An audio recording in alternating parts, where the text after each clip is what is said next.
किशोर जी भाटिया जी आ जाए आगे। और ये आज के हमारे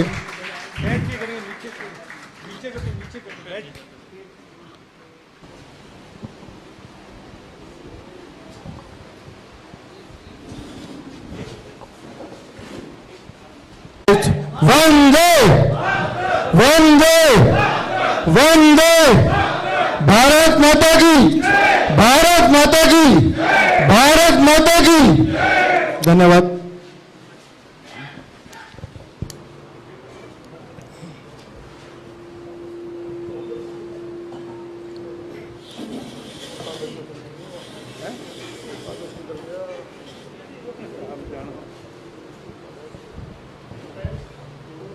हेलो हेलो, आवाज ठीक है सर? Okay okay.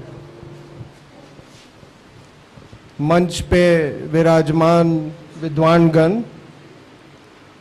देवियों और सज्जनों, हमें बीकानेर पर आमंत्रित करने के लिए बहुत बहुत आभार।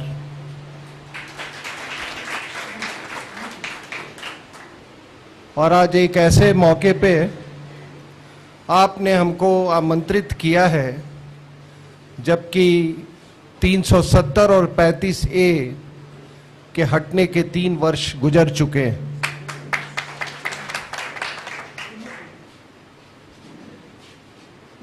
मुझे खास संतोष इस बात को लेकर भी है कि इस 370 और 35A के आखिरी दिनों में हमने उसके इंतकाल के लिए हमने भी कुछ योगदान दिया था, जो भी मेरा थोड़ा बहुत योगदान था। और जब अब इसका इंतकाल हो गया है तो एक बहुत बड़ी उपलब्धि थी, जो कभी कभी मुझे भी लगता था कि पता नहीं ये संभव है भी कि नहीं है, क्योंकि राजनीतिक इच्छा शक्ति इतनी आसानी से इस देश में मोबिलाइज नहीं होता है। लेकिन वर्तमान सरकार को मैं इसके लिए इसकी पूरी प्रशंसा करता हूं कि उन्होंने बड़े बेखूबी से, किसी को कानो कानो खबर न मिली और एक दिन 370 चला गया। और उसके पहले कुछ ही दिन पहले कॉन्स्टिट्यूशन क्लब में एक बड़ी गोष्ठी हुई थी। कुछ लोग जिनको मैं कभी नहीं पहचानता, सारे अंग्रेजी बोलने वाले लोग थे, कोट और टाई पहन के आए थे, उन लोगों ने उसका आयोजन किया था। तो मुझे कुछ ऐसा महसूस हुआ कि लगता है कि ये अब इंतकाल बहुत नजदीक है। अब कौन उसको आयोजित कर रहा था, कौन उसको प्रायोजित कर रहा था, मैं नहीं जानता हूं। लेकिन उस दिन मैंने एक बात कही थी, मेरे साथ और भी लोग थे, पुष्पेंद्र जी भी थे, जीडी बख्शी थे, सारे लोग थे, और मैंने एक कहा था कि उनको कि I urge the government to wake up tomorrow morning and just announce that 370 is gone, and I can assure you that nothing will happen. और वही हुआ। जो महबूबा मुफ्ती कहती थी कि तिरंगे का कोई कंधा देने वाला नहीं होगा, आज देखिए महबूबा मुफ्ती कहां। तो देवियों और सज्जनों, अभी कुछ दिन पहले हम अखनूर गए थे और पुष्पेंद्र जी भी मेरे साथ थे। तो अखनूर ये पहली हमारी, जब सर्विस में था तो पहले गया था अखनूर, लेकिन ये हमारा पहला दौरा था अखनूर का। और 370 के रहते हुए तो इन छोटे शहरों में जाने का कोई मतलब ही नहीं बनता था।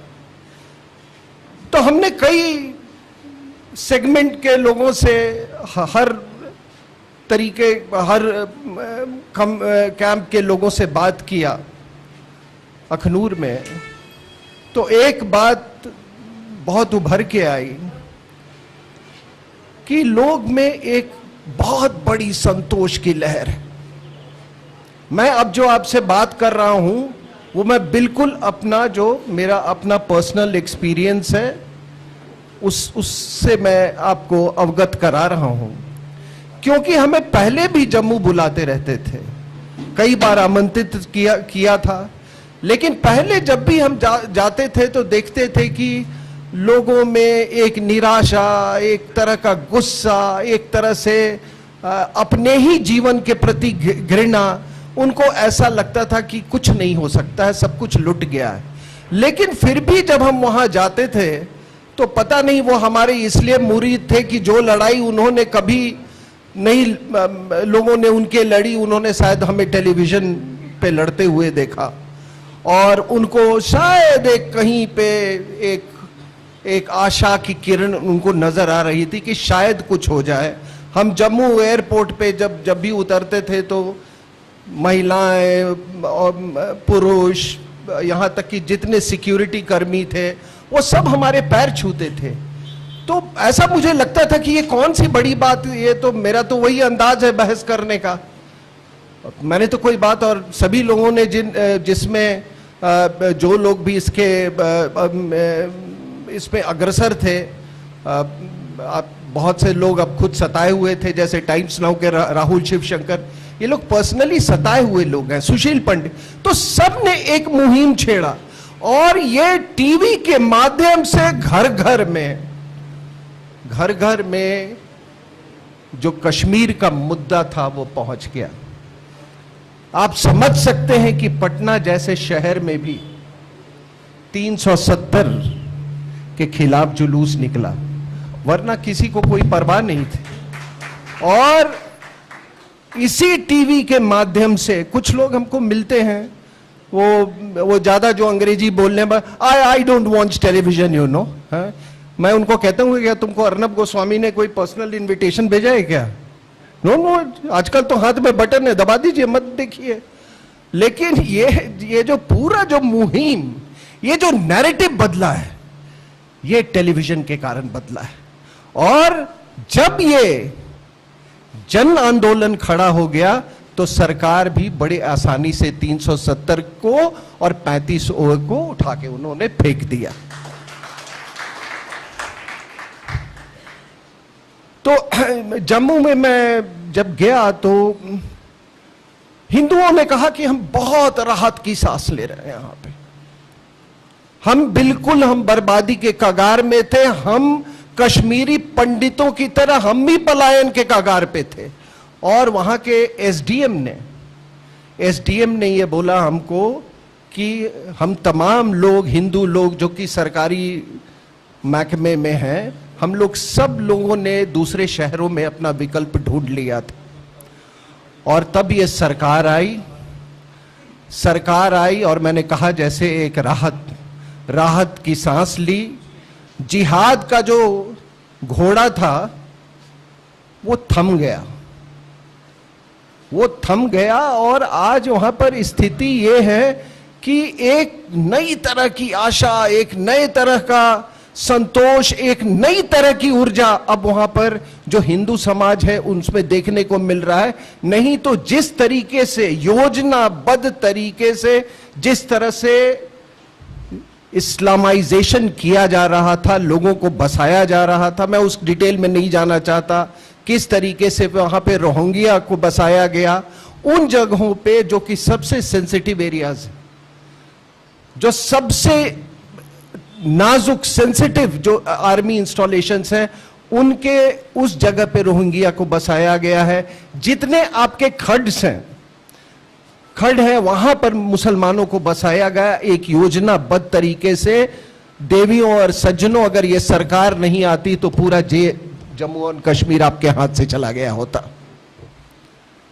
और लोगों ने, एक पुलिस ऑफिसर ने मुझे कहा कि यही ऊर्जा मैं लद्दाख में भी देख रहा हूं, लद्दाख के बौद्धों में उन्होंने भी जो जिहाद का रथ था उसको रोक के रखा हुआ है वहां पे।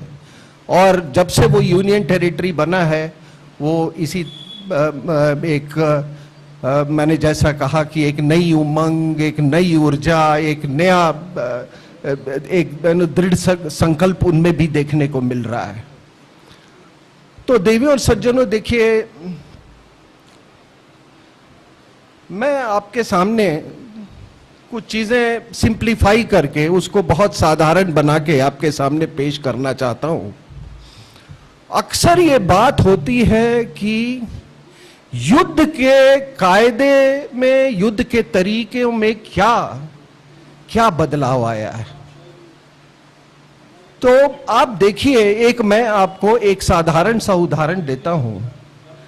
भारतीय सेना में कितने कश्मीरी हिंदू अफसर रहे? मेजर, कर्नल, ब्रिगेडियर, जनरल, लोग आर्मी कमांडर तक बने। उन्होंने बड़े निष्ठा से और बहुत बड़े बलिदान से इस देश की एकता और अखंडता को उन्होंने कायम रखा, क्योंकि वो उसी के लिए वो प्रशिक्षित थे। दे वर ट्रेन्ड फॉर दैट। ठीक है, बहुत अच्छे अच्छे ऑफिसर हुए, बहुत अच्छे अच्छे जनरल हुए, लेकिन उन लोगों ने देश को तो बचा लिया बाहरी ताकतों से, लेकिन अपने अपने घर में अंदर आग लग गई। इन अफसरों के जो घर थे कश्मीर में, वो जला दिए गए, वो अपने घरों को नहीं बचा सके। तो ये बताइए कि ये युद्ध का नया रूप है। दुश्मन एक ही है, बाहर भी हमला करने वाला पाकिस्तान, अंदर भी घर जलाने वाला पाकिस्तान। तो इसलिए यही युद्ध के तरीकों में परिवर्तन है, और इसी को हम थर्ड फ्रंट कहते हैं।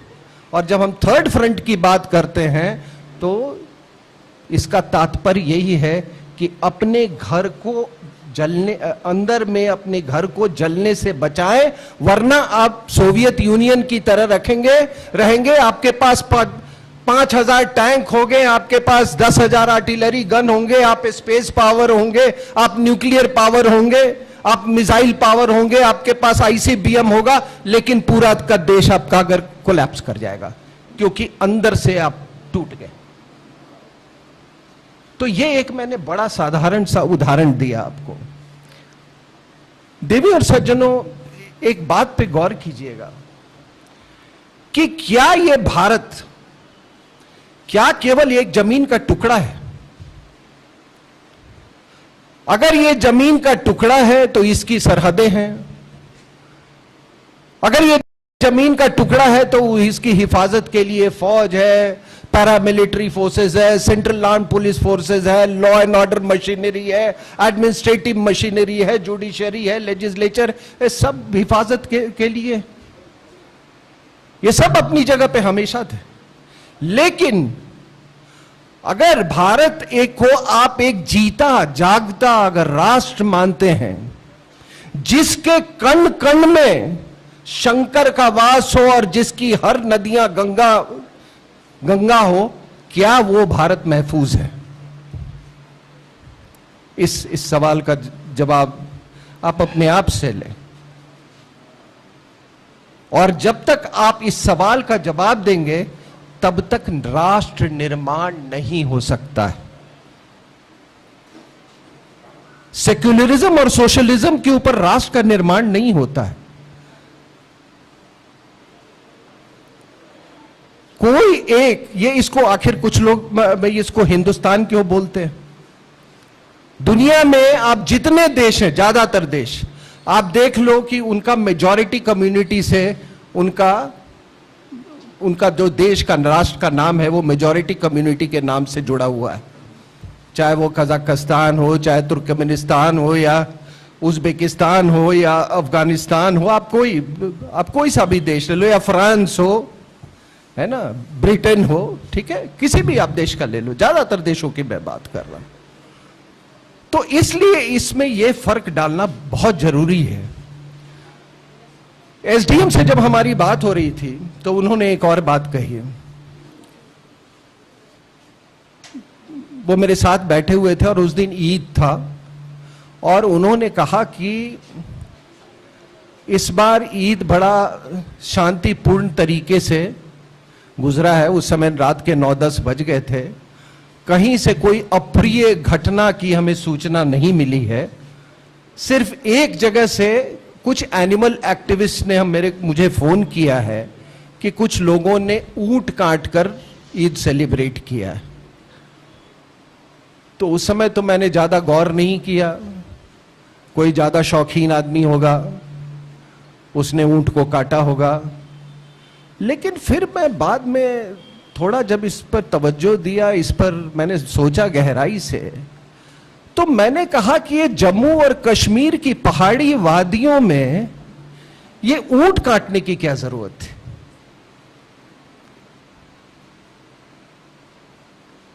ये रेगिस्तान की इस्लामिक परंपरा इन जम्मू और कश्मीर के वादियों में कैसे आ गई? कश्मीरियत क्या हुआ गया? कश्मीरियत कहां लुप्त हो गई? डोगरियत कहां लुप्त हो गई? हिंदुस्तानियत कहां चली गई?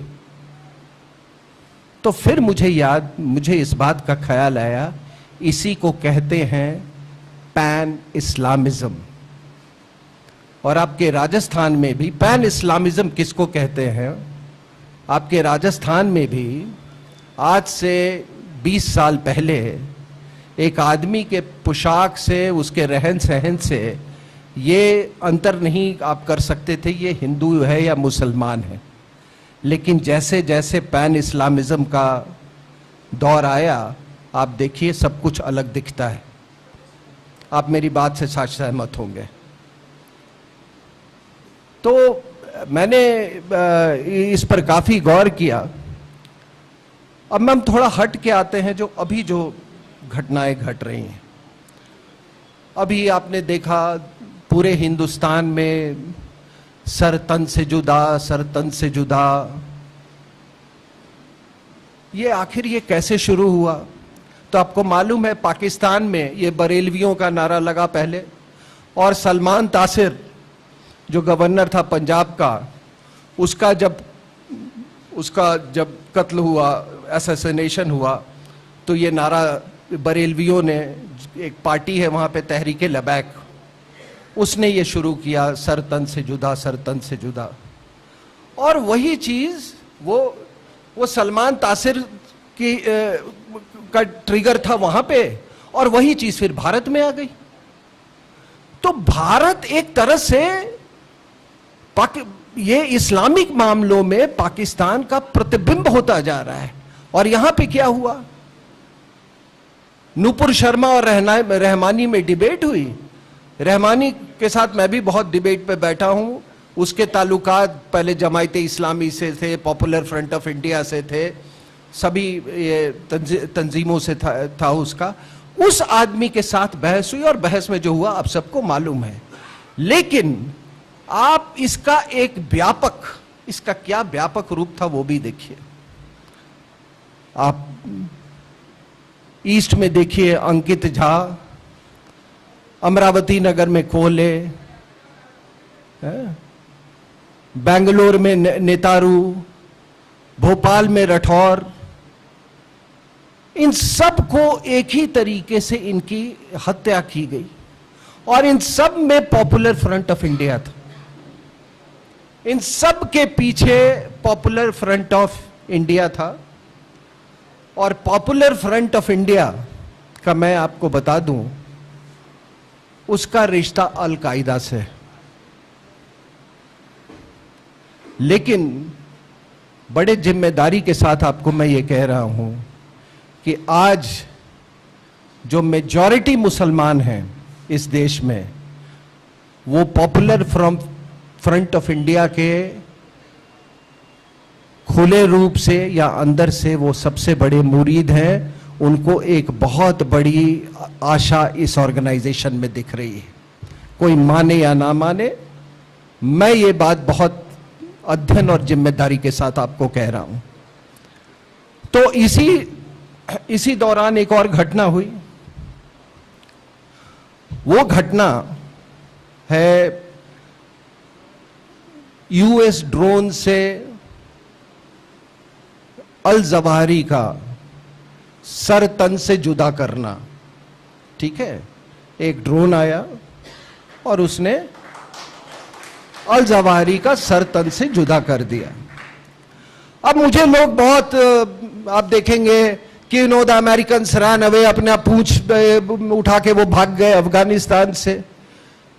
अरे जब आप ड्रोन से मार सकते हो किसी को, कोई जरूरी है खून बहाना वहां पे? और आने वाले समय में याद रखिएगा यही युद्ध की पद्धति होगी। और यही युद्ध की पद्धति जम्मू और कश्मीर में भी, अभी जब मैं गया तो उन्होंने मुझे कहा कि 2-3 चीजें जो मुझे इनपुट्स दी उन्होंने, कि ड्रोन एक्टिविटी बहुत बढ़ गया है वहां पे। अब 10 से 15 किलो का पेलोड का ड्रोन आ रहा है और सामान उतार रहा है, ड्रग्स उतार रहे हैं ये JNK और पूरे पंजाब में। उसमें से कुछ डिटेक्ट होते हैं, कुछ डिस्ट्रॉय कर दिए जाते हैं, लेकिन कई अनडिटेक्टेड भी आ जाते हैं हमारे यहाँ। तो ये जो अनमैन्ड प्लेटफॉर्म्स का चालक रहित जो हथियार के प्लेटफॉर्म्स है, अब उसका जमाना आ रहा है। तो ये भी एक युद्ध की पद्धति में बदलाव है। ठीक है, तो एक ये भी युद्ध की पद्धति में एक बहुत बड़ा बदलाव है। तो ये अल जवाहिरी, किसी ने मेरे टेलीविजन से पे पूछा मुझसे कि साहब अफगानिस्तान में आग लगी है तो उसकी चिंगारी तो भारत में आएगी ही। तो मैंने कहा आप उल्टा बोल रहे हैं, आग यहां लगी है, चिंगारी अफगानिस्तान में। अल जवाहिरी ने यहां पे 2014 में अल कायदा इन इंडियन पेनिनसुला की उसने स्थापना की। ठीक है, और ये कहां पे, इसका जो मुख्य केंद्र है वो आसाम में है। और इसका जो सबसे बड़ा जो एक सबऑर्डिनेट ऑर्गेनाइजेशन है वो है अंसारुल्लाह बांग्लादेश टीम, ABT या ATB, इस तरीके से। तो ये जो बारपेटा, बुंगाई गांव, ढुबरी, ये जो इलाका है, ये वहां पे ये केंद्रित है पूरा। और वहां से ये पूरा जो है अल कायदा के जो पूरे आपका जो ऑल इंडिया ऑपरेशंस है वो वहीं से कंट्रोल हो रहा है। तो मैं आपको इसको एक सीधे तरीके से समझाना चाहता हूं कि देखिए, भारत में 2 तरह के जिहाद इंपैक्ट कर रहे हैं। There are 2 facets of jihad in this, impacting on this country. एक पहला जिहाद जो कि पाकिस्तान के द्वारा, पाकिस्तान मिलिट्री के द्वारा संचालित, ये वाला जिहाद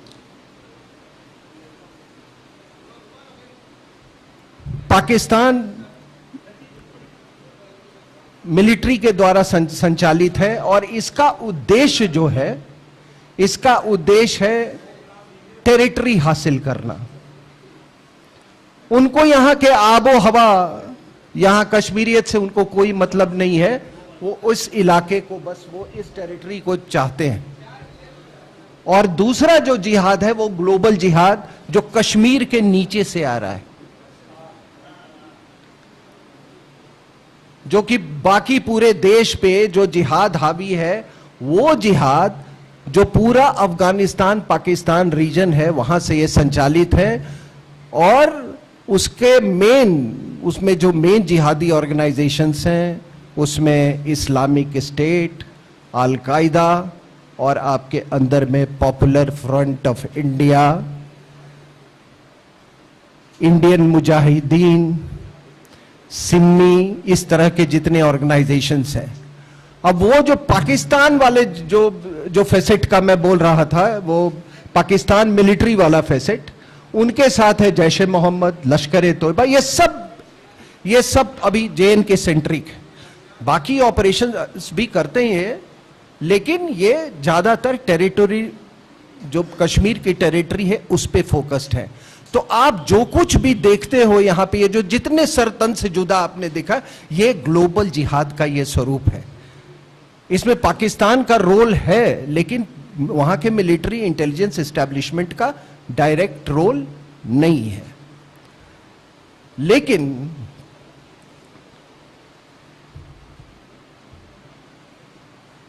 इसके पहले कि मैं JNK का स्ट्रैटेजिक इंपॉर्टेंस आपको बताऊं कि आखिर पाकिस्तान इसको क्यों चाहता है,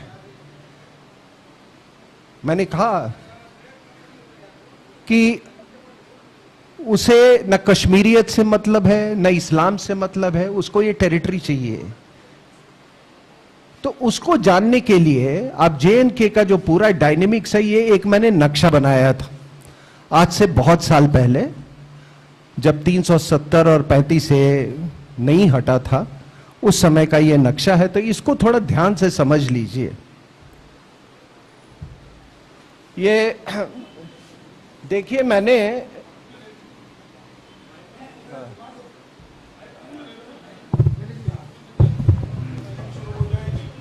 हेलो, हाँ,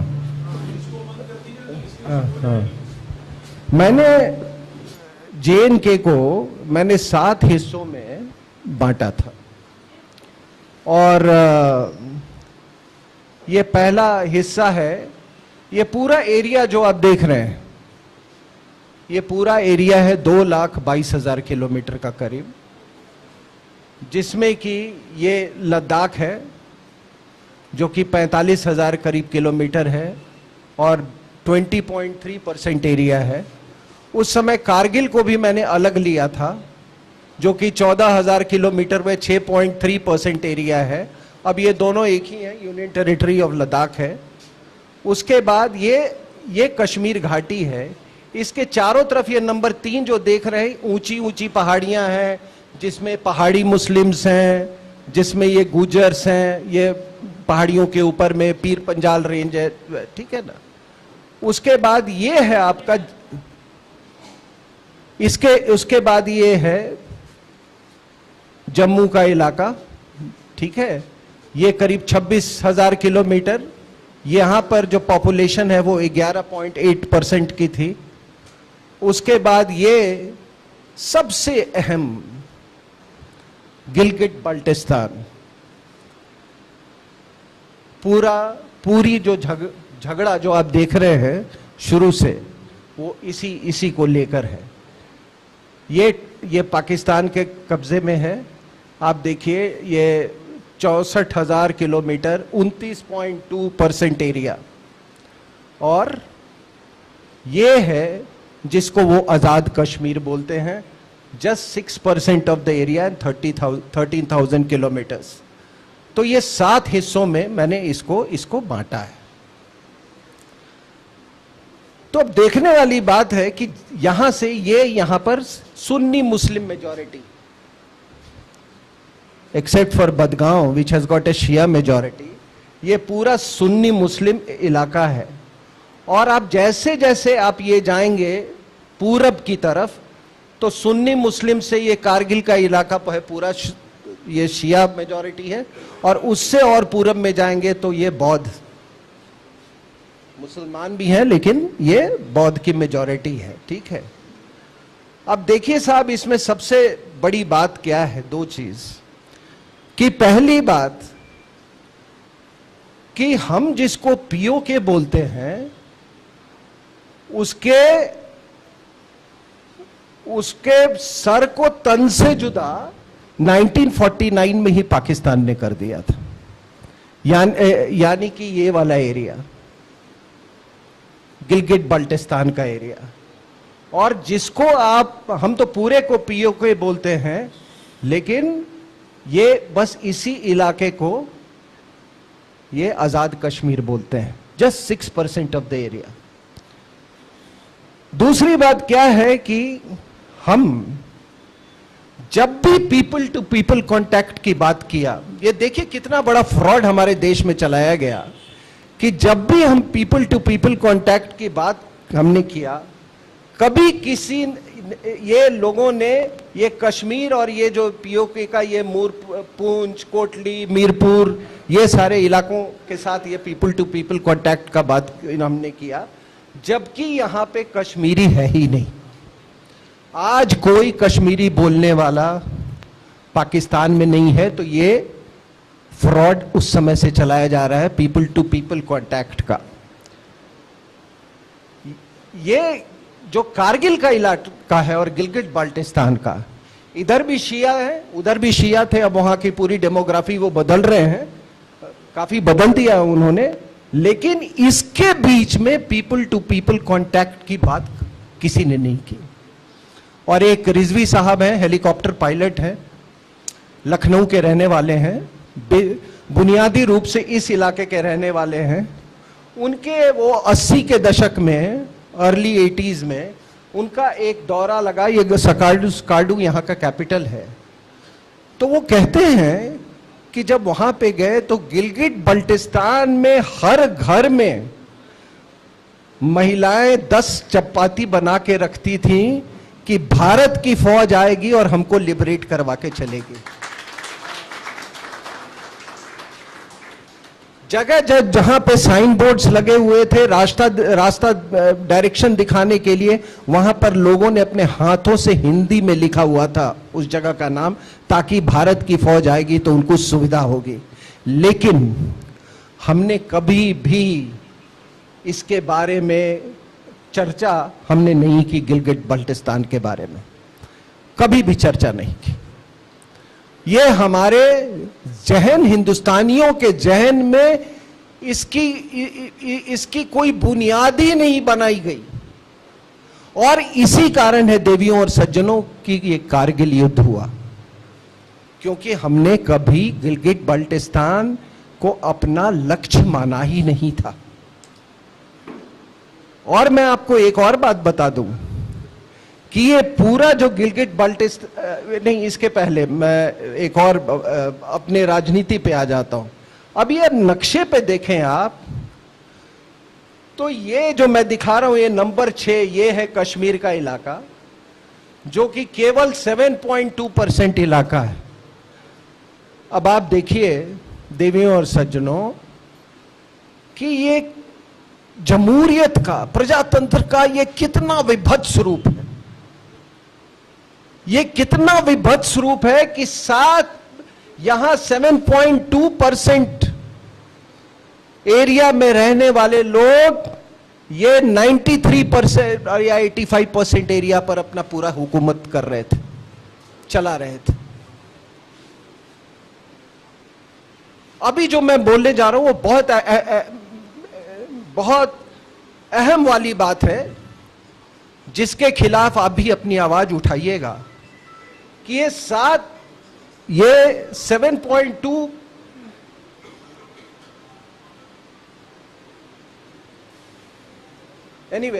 ये 7.2% एरिया में रहने वाले लोग 93% एरिया पे अपना हुक्म ये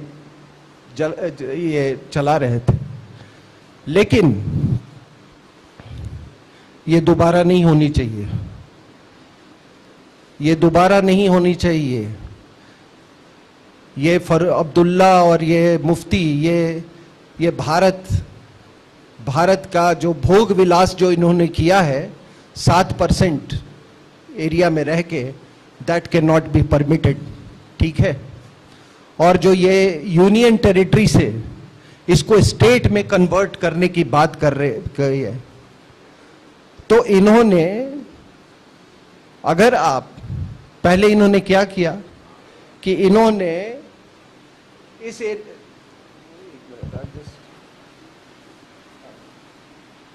इस एरिया को बेस बनाकर इसको पहले दारुल हर्ब से दारुल इस्लाम बनाया। वहां से 5 लाख हिंदुओं को भगाकर उन्होंने इस पूरे एरिया को दारुल हर्ब से दारुल इस्लाम बनाया। और उसके बाद ये पूरे इस इलाके को भी वो दारुल इस्लाम बनाना चाहते थे, और काफी हद तक वो इसमें सफल भी हो चुके थे। तभी मैंने कहा कि जम्मू के लोग बहुत राहत की सांस ले रहे हैं वहां पे। तो अगर ये यूनियन टेरिटरी से स्टेट का रास्ता अगर दारुल हर्ब से दारुल इस्लाम की तरफ जाता है, तो हमको ऐसा स्टेटहुड नहीं चाहिए।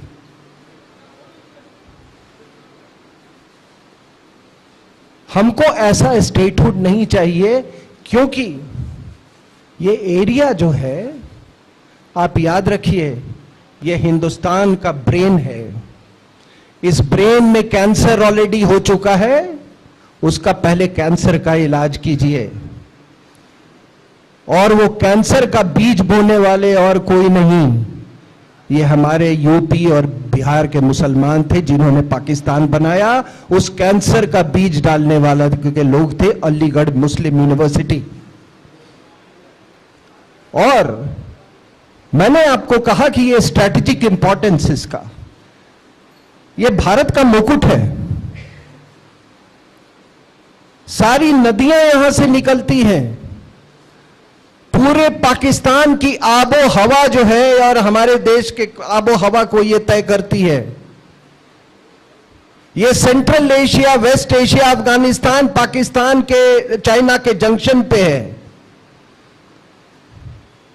इससे अगर आप आगे चले जाएं, गिलगिट ये जो आप देख रहे हैं, ये वखान कॉरिडोर है, ये अफगानिस्तान में है। अगर गिलगिट बाल्टिस्तान आपके पास होता तो हम सेंट्रल एशिया से और रशिया से डायरेक्ट पाइपलाइन हम तेल का मंगा सकते थे। ये वखान कॉरिडोर, ये एरिया देखिए आप। और इसीलिए अंग्रेजों ने इसके अहमियत को समझा और उन्होंने 1877 में यह महाराजा से लीज ले लिया था। इसको यहां पर एक गिलगिट एजेंसी की स्थापना की। कहानी को छोटा करते हुए मैं इतना आपको कहना चाहता हूं कि उन्होंने ऐसा इसलिए किया कि उस समय ब्रिटेन को रशिया से बहुत खतरा था, क्योंकि वो सेंट्रल एशिया तक ऑलरेडी पहुंच चुके थे और उनको लग रहा था कि वो कहीं पर इधर भी न कब्जा कर ले। तो वो किया। जब ब्रिटेन में कब्जा, जब सेकेंड वर्ल्ड वॉर खत्म हुआ तो उस समय भी उसकी यही अहमियत थी। कोल्ड वॉर जब शुरू हुआ, और फिर आप देख ही रहे हैं कि जो चाइना पाकिस्तान इकोनॉमिक कॉरिडोर जो बना है वो भी इसी रास्ते से जा रहा है, इस रास्ते से, गिलगिट बाल्टिस्तान के रास्ते से। तो इसीलिए पाकिस्तान मिलिट्री को ये टेरिटरी जो है ये उसको हासिल करने के लिए वो चाहता है। लेकिन इसमें एक और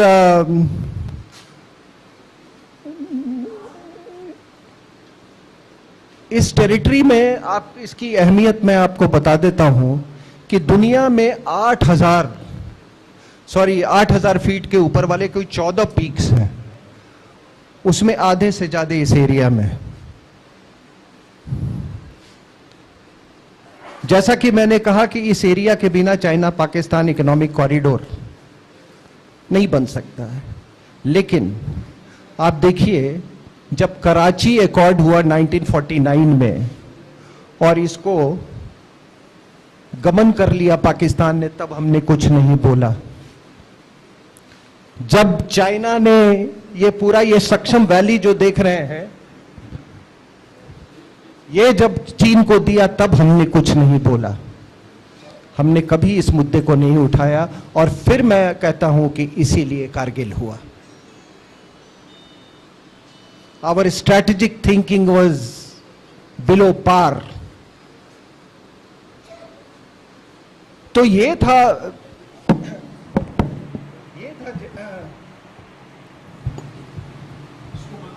हाँ।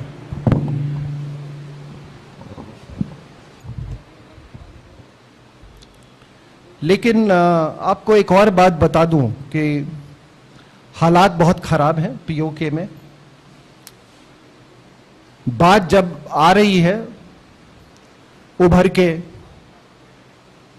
कि हिंदुस्तान हमला करेगा, हिंदुस्तान तैयारी कर रहा है, हमारे डिफेंस मिनिस्टर जाते हैं, पीओके की बात करते हैं। आगे क्या होगा मैं नहीं जानता हूं, लेकिन इसको अपने धर्म का हिस्सा बना लीजिए पीओके का।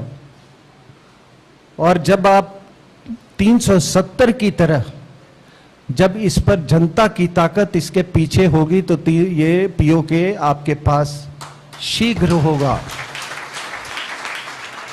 समय बदलते समय नहीं, समय कैसे करवट लेती है, जियोपॉलिटिक्स कैसे बदलता है, कोई नहीं जानता है। वक्त का इंतजार कीजिए। देवी और सज्जनों, अब मैं आता हूं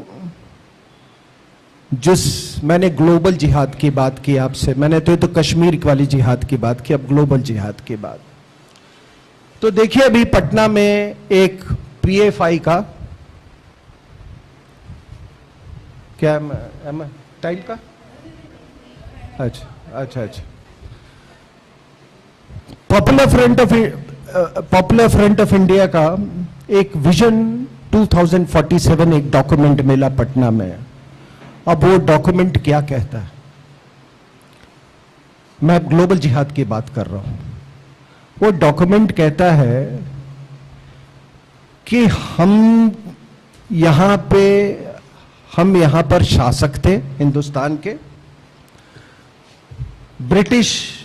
ब्रिटिश आए और उन्होंने हमसे ये शासन छीन लिया और अब समय आ गया है कि हम अपना शासन पुनः स्थापित करें।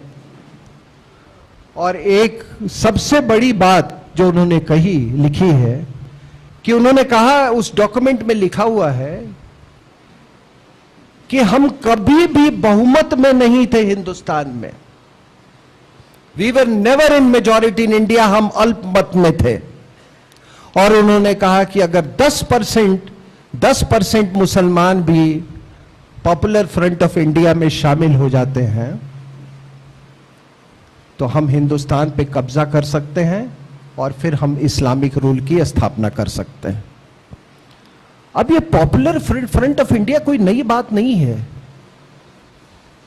ये देखिए, कोई किसी चीज की सीरियसनेस को समझने में कितना वक्त लगता है, नहीं, कितना वक्त लगता है किसी चीज को। आज से 10-12 साल पहले मैं एक CNBC टेलीविजन था जिसमें राहुल देव उसके एडिटर इन चीफ थे। तो एक सज्जन थे, एनसीपी के बहुत बड़े नेता हैं बिहार के। मैंने पीएफआई की बात तब की थी और उन्होंने मेरी बात को बिल्कुल नकार दिया था उन्होंने। और आज आप देखिए, और तब नकारा था जबकि 2010 में केरला की पुलिस ने केरला हाई कोर्ट में यह एफिडेविट फाइल किया कि ये एक पैन इस्लामिक ऑर्गेनाइजेशन है जिसकी लिंक्स अलकायदा से हैं। इसने 27 पॉलिटिकल मर्डर्स करवा लिए हैं, इसने 87 अटेम्प्ट टू मर्डर करवाया। और वहां के सीएम अच्युतानंदन ने इस बात की पुष्टि की। ये 2010 की बात कर रहा हूं मैं। लेकिन फिर एक कम्युनिस्ट वो आता है, एमवी गोविंदन उनका नाम है, वो मंत्री, अभी शायद मंत्री है। वो कहते हैं कि majority fundamentalism is more dangerous than minority fundamentalism. और वो कहते हैं मेजॉरिटी फंडामेंटलिज्म इसलिए है कि हिंदू जो है वो हिंदू राष्ट्र मांग रहे हैं। तो अब आप तय कर लीजिए कौन सही था, अच्युतानंदन सही थे या गोविंदन सही था। तमिलनाडु के अभी जो गवर्नर जो हैं उन्होंने कहा कि it is the most dangerous organisation. अभी उनका कुछ महीने पहले बयान आया है, ये पैन इस्लामिक ऑर्गेनाइजेशन है, मोस्ट डेंजरस ऑर्गेनाइजेशन। लेकिन अच्युतानंद, मैं जो कुछ चीजें जो बोल रहा हूं मैं उसका जब उसके निष्कर्ष पे पहुंचूंगा तो आप भी सोचने पे मजबूर होंगे कि अच्युतानंदन और गोविंदन ने तो ये दोनों कम्युनिस्ट हैं, सीपीएम के हैं। लेकिन ये सीपीएम वालों को तो ये तो मालूम है ना चाइना में क्या हो रहा है, चाइनीज का क्या पॉलिसी है। उन्होंने राष्ट्र निर्माण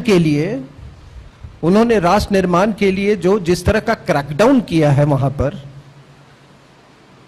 ये कि भाई आपको यहां अगर जो चीज भी चाइनीज वे ऑफ लाइफ से जो मिलता जुलता नहीं उसको बंद कीजिए। ये 5 बार नमाज बंद कीजिए, दाढ़ी बंद कीजिए, बुर्का बंद कीजिए, सारा कुछ बंद कीजिए। आइए, आपको मदरसों में नहीं, हम अपने री एजुकेशन सेंटर्स में दोबारा आपको पढ़ाते हैं। ये चाइना का ही है, लेकिन इसके खिलाफ कोई बात नहीं करता। हम टेलीविजन पे जाते हैं तो उसके खिलाफ भी कोई नहीं बात करता। ये कारण क्या है? ये कम्युनिज्म को भी मैं एक मजहब मानता हूं। वो इसलिए नहीं मानते हमारे इंडियन सब कॉन्टिनेंट, भारतीय उपमहाद्वीप के लोग, क्योंकि उनको कहीं लगता है कि गजवाए हिंद में चाइना उनके फायदे में काम करेगा। आप समझ रहे मेरी बात? कि ये गजवाए हिंद जो है वो उनके लिए, ये उनके फायदे के लिए। So that is why you see यहां पर भी जो आप माओइस्ट और इसका गठजोड़ जो देख रहे हैं, ठीक है, माओइस्ट और जिहादियों का गठजोड़, ये इसी के तहत है। अब आप कहेंगे गवर्नर साहब ने एक और बात कही थी। तमिलनाडु के गवर्नर जो RN रवि हैं, इज एक्स पुलिस ऑफिसर और इंटेलिजेंस बैकग्राउंड के हैं। उन्होंने एक और बात कही कि इनको पॉलिटिकल पैटर्नेज मिला है। तो आपको बता दूं कि 2019 में वायनाड में वो इलाका भी पूरा जिहादियों से भरा हुआ है। जब राहुल गांधी की रैली हो रही थी तो कांग्रेस से ज्यादा वहां जमायते इस्लामी के झंडे थे।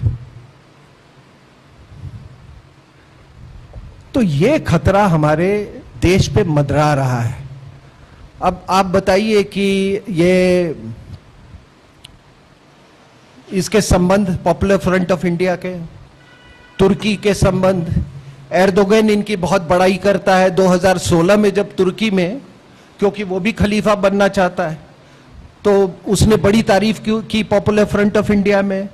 ये आपका रहमानी ये जाता रहता है तुर्की, आपका आमिर खान भी तुर्की जाता रहता है ना।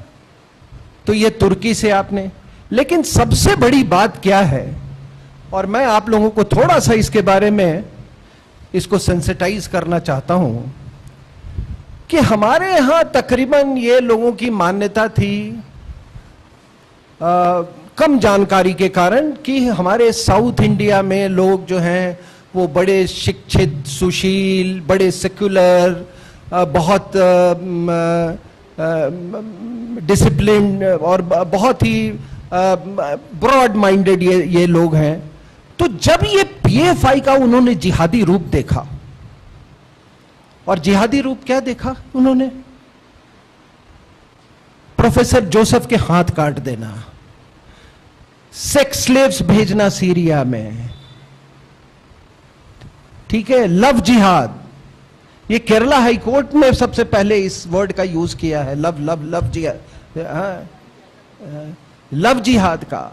सारे ग्लोबल ऑर्गेनाइजेशन से इनके लिंक, हिंदू मछुआरों को मारना, ये इनका एक जो उसका मनीथा नीति प्रसारण करके जो विलय हो गया इसका 2006 में, उसने 12 RSS के वर्कर्स को वहां चेन्नई में मारा। तो दुनिया का कोई पाप नहीं है जो कि जिससे ये लोग वंचित है, पॉपुलर फ्रंट ऑफ इंडिया के लोग। तो ये यहां पे लोगों ने बड़ा आश्चर्य हुआ कि ये साउथ इंडिया से कैसे ये फैलता गया। हम तो अभी तक यही सोच रहे थे कि ये जो पूरा जो जिहादिज्म है वो नॉर्थ से आ रहा है, पाकिस्तान से। लेकिन मैंने आपको बोला ये देखिए ग्लोबल जिहाद साउथ से किस तरफ, नॉर्थ की तरफ आ रहा है। और अभी जब ये लोग पकड़े गए हैं पटना में, बिहार में, तो उसमें आप विश्वास नहीं करेंगे, उसमें कोई 6 जो कार्डर्स थे PFI के, वो तमिलनाडु और केरला के थे, जो कि मोदी पर हमला करने वाले थे। 2013 में जब हमला हुआ था तो मैं था उस समय गांधी मैदान में। I was present on that occasion when bombs were going off. तो अभी देखिए कि साउथ से किस तरीके से इसने अपना व्यापक रूप से इसने ईस्ट वेस्ट और जितने आपका राजस्थान एजुकेशनल क्या एंड कल्चरल सोसाइटी, कुछ ऐसे ऐसे नाम, गोवा सिटीजन्स फोरम, ऐसे फैंसी नाम से इन्होंने पहले लगा के यहाँ पे गोवा में और कर्नाटका में सभी जगह पे ऐसे ऐसे नाम से इन्होंने लेके, और क्या बंगाल में नागरिक सुरक्षा समिति, इन सब को इकट्ठा करके अभी ये पॉपुलर फ्रंट ऑफ इंडिया उन्होंने खड़ा किया है। और इनका जो विजन डॉक्यूमेंट है, यहीं पर मैं कह के अपनी बात खत्म करूंगा। हाँ सॉरी, तो हमने कहा कि साउथ इंडिया के बारे में लोगों को बड़ी अजीब धारणा थी क्योंकि लोग जानते नहीं है। South India was radicalised much before north India. लोगों को यह मालूम होना चाहिए कि 1921 में जब आपको जो इतिहासकारों ने, हमारे हम मक्कार इतिहासकारों ने जो आपको मोपला रेबेलियन जो चलाया, वो कोई मोपला रेबेलियन नहीं था। That was a genocide of Hindus, और 20वीं शताब्दी हिंदुस्तान का वो सबसे बड़ा नरसंहार था। और वो उसकी शुरुआत खिलाफत मूवमेंट से हुई थी, जिसका की समर्थन गांधी ने किया था। 10,000 हिंदू मारे गए थे, लाखों को घर से पलायन किया, एक कुएं में 38 लोगों का सर तन से जुदा करके उसमें डाला गया था। अगर मेरी बात आप नहीं मानते हैं तो kindly read any Basant, read B R Ambedkar, read the report of the deputy collector of that time. तो शायद आपको लोग को मालूम नहीं है कि वहां के लोग पहले से ही ग्लोबल जिहाद से रेडिकलाइज्ड हैं, और जो कमी जो थी वो तब पूरी हो गई जब सऊदी अरेबिया ये सब में, जब 1973 में ऑयल बूम हुआ और बहुत सारे पेट्रो डॉलर्स हो गए, तो ये लोग वहां से जाते थे काम करके और ग्लोबल जिहाद में पूरे रेडिकलाइज होके आते थे। तो ये ग्लोबल जिहाद कि आप देखिए, नॉर्थ से और साउथ से, ईस्ट से, अल कायदा का सेंटर ईस्ट में, चारों तरफ से ये ग्लोबल जिहाद आपको, it is strangling you, it is strangling you.